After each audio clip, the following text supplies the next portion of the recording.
1, 2, boom, boom. I step in and level change. Notice my back is straight, my legs are bent, hands as low as I can get them. My head is up. Then I want to push, right? As I push, the foot's just going to come up easy. I put all the weight on this back leg when I drive, and the one I'm holding stays up nice and easy.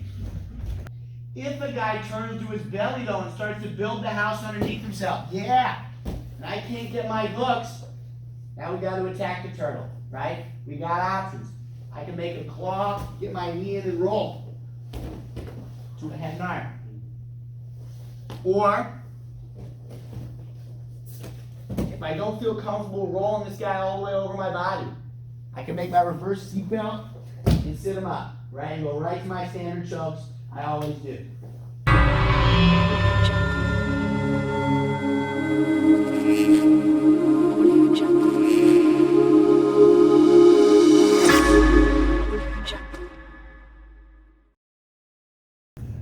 Chris Burnett, Green Dragon, Tai Chi and Qigong. So I'm here with Kyle Hido from North Coast Jiu Jitsu Club. Hello, Chris. Good, how you doing today? Doing well. Excellent, excellent.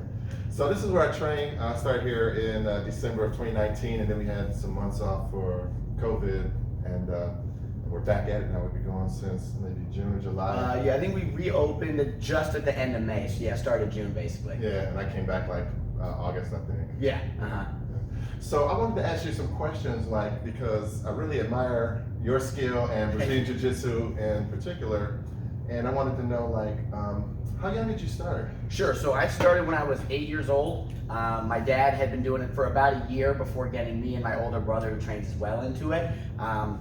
He'd just been kind of looking for some self-defense, hadn't really trained anything before, so he had a buddy that got him into jiu-jitsu and he really liked it, and then again, about a year into sort of his journey, he just brought me and my brother along just to kind of give us something to do on a Saturday, right? It wasn't like, I want to do this, he just kind of dragged us along, but me and my brother went and, we had a lot of fun with it. That was the biggest thing is, they kept it entertaining for us as little kids, and we like to just kind of go and roll around, so we didn't really, realize what we were doing or that we were really even training. It was kind of just a fun thing to do on the weekends, and then it kind of, evolved as we got older and a little more mature into something that we took more serious. But originally, yeah, 8 years old, I just kind of got brought to a gym and had fun. Nice, nice. So this is under the Pedro Sauer Association. Yes. And last year he came and we had a nice workshop seminar. A lot of stuff he talked about actually reminded me of Tai Chi principles. He talked about being relaxed, protecting the joints, and not fighting against like good skill, just being able to go against the flow, or with the flow, I should say. Right. And overall, just a great person, great personality. I mean, he wanted to shake everybody's hand. For sure. And so it was funny. I was bragging about his character. And I watched some of his older videos. Yes. And I saw the fight video, and it was funny. I was like, well, I can't imagine him knocking somebody out. Right, yeah, for sure. But I mean, most high-level martial artists do have that quality of not only humility, but just that, sense of niceness and compassion. But yeah, that video, in case you want to watch it, I think it's, who did he fight? It was Mr. Utah. The most famous one, yeah, Pedro Sauer versus Lance Batchelor. Lance Batchelor. Yeah, Mr. Utah. Yeah, that's his probably most famous of the Gracie Challenge fights back in the day. That's probably his most famous one. Right. So you've probably met the professor many times in your life. Can you tell me a little bit about your experience with him? Yeah, absolutely. So again, I've known him for, when I say no, I don't know him like on a personal level, but I've been training with him and underneath going to seminars for, again, since I was 8 years old, for the majority of my life. And just like you said, he's always been the most respectful, humble, kind person. Anytime he comes in to do a seminar, it's very cool to see, and again, it kind of gives you a model for how to behave sort of as you progress with your jiu-jitsu as well, For a world-class jiu-jitsu guy to come in like that and so kind to everybody, and he was coming to our tiny gym in Youngstown, Ohio, right? He could be selling out like a super seminar in Brazil. So for him to be coming in and even working and training with us is very cool in and of itself. And you could tell, he's always very engaged when he's there, no matter the size of the class or anything like that. So if anything, he's just a fantastic role model, for instructors and jiu-jitsu practitioners in general. But yeah, he's always been very kind. Every time he sees me, he always says like, man, I remember when you were this tall. Right. So he always brings it up anytime I'm at a seminar. But yeah, no, it's it's great to, as the years go on, develop, even if it's just a very tiny relationship with a guy like that, is very cool, so it's always great to see, it's always great to learn from the best, and like you said, he's always just the sort of epitome and example of respect and kindness in class in the martial arts world. But then, you watch the last Bachelor fight, and you see that he can take care of business as well. That's so right. It's just cool to know, you know a person like that who's famous in the jiu-jitsu world. He is. I mean, I see him with Hickson, I see him with the Inner and all of them all the time. So obviously he grew up with that family. Absolutely, Spent a lot of time with them. Another question I wanted to ask you was, how do you feel about like competition? I mean, obviously it's important BJJ being like a competition sport. For sure. But there are actually some people in some genres who don't think competition is good. I mean, sure. So can you just share a little bit of your insight? Absolutely. So, I think competitions are important, right? So again, there's formal jiu-jitsu competitions, right? The tournament you competed in and everything. So there's set competitions, and there's also just sort of like the competitive side of jiu-jitsu, right? I think overall, just like the competitive nature of it is more important than, hey, I want to go to the Berea Open, right? So, I mean, that's great. I think competition is fantastic. I think everyone that does jiu-jitsu should try it at least one time, right? Obviously, not everyone wants to be the world champ, right? That's fine too. But feeling competition speed is super important, right? Again, at a tournament where the other guy is truly trying to beat you, you know what I mean? Even if it's not full, street fight, deathmatch speed, you felt it's definitely faster, right? That even if you get a hard roll at open mat, there's just a click or two up when it's truly, truly competitive. So just feeling that, again, just for the sake of, I talk about pressure testing jiu-jitsu sometimes in class, just feeling that true, again, click or two below street fight pressure, I think is important just to sort of see where you stand. And even if you go and you have 5 matches and you go 0-5, you're still going to improve. Just knowing sort of what it feels like to have someone really come after you, it kind of helps slow the game down when you get back in the gym and everything else. So tournaments themselves absolutely serve their, have their purpose, and they're great. And I think, the more you compete, the better you get at jiu-jitsu. But that being said, there's also the competitive sort of side of jiu-jitsu classes, right? For example, when we're in here, we do our open mat sessions. Afterwards, we do some live sparring and such. We're not trying to kill each other in here, but like I was saying, we do pressure test, right? And I think that's super, super important for any martial art, right? You gotta be able to learn the techniques and develop the skills, and that's great. But you got to be able to feel it under duress just to see how the things really work, see if you might need to modify a few things for your body type or your skill level or your experience or anything like that. So I think the competitive nature of martial arts, but jiu-jitsu especially, is what makes them effective, right? Helps you develop realistic skills. And of course, it's going to be different for everybody. Perhaps I wouldn't, if we had a 80-year-old woman come in for classes, I'd probably pressure test her a little bit different than I would a 19-year-old college wrestler, for sure, of course, yeah, right? exactly, yeah. But that doesn't mean she wouldn't have to experience it a little bit. So I think competition is very important, and whether you look at that in the scope of going to a tournament to win medals, or just kind of going live and open mat to see how things work, I think that's pivotal for developing realistic self-defense skills. Some people want to do jiu-jitsu just to learn the art, and that's fantastic. But again, at the end of the day, jiu-jitsu is a self-defense, a fighting art. So if you really want to get the most out of it, I think you've got to do both. You've got to learn the techniques and get smooth when you drill, but at the same time, you've got to be able to protect yourself if someone's really coming at you. Yeah, everything you said is exactly things that I try to teach and get across to people. I also think competition kind of, you almost said it, but it kind of teaches you about yourself. Absolutely. Like, you learn a lot about yourself. But if you're not pressure testing, then it's all. Exactly. You got to get after it sometimes. Yeah. Another thing I wanted to ask you was about humility.